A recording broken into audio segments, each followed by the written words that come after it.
Recording studio.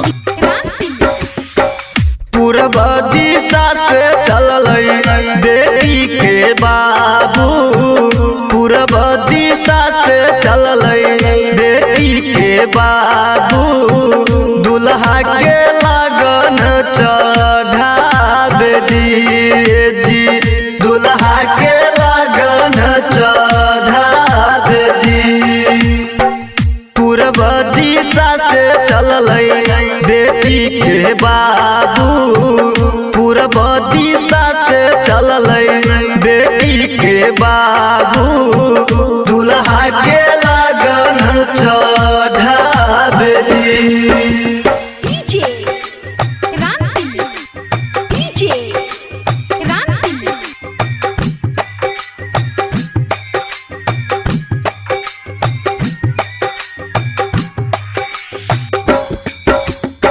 धोतिया पियर लिहल रेशमी चदरिया जी, धोतिया पियर लिहल रेशमी चदरिया जी, मरहले हले बेसुमार जी, मरहले हले बेसुमार जी।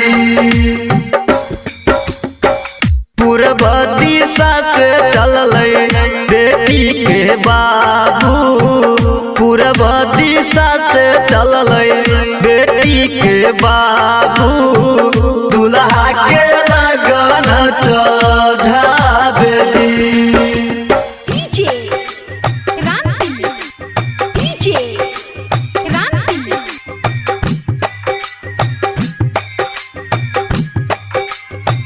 Presented by Aruliya recording studio.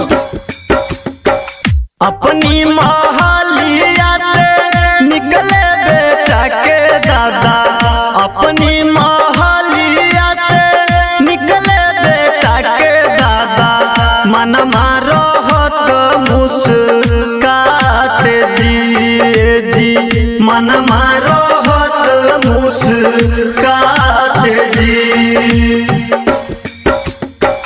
पूरब दिशा से चलल बेटी के बाबू, पूरब दिशा से चलल बेटी के बाबू, दुल्हा के लगन चढ़ावे जी।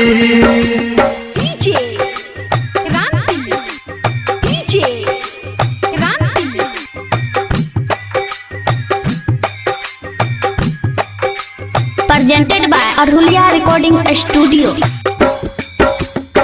लगन या राची परची घरबा में होइले जी, लगन या राची परची घरबा में होइले जी, समझी के करे सत्कार जी, समझी के करे सत्कार जी। पूरब दिशा से चलल बेटी के बाबू, पूरब दिशा से चलल बेटी के बाबू, दुल्हा के लगन चढ़ावे।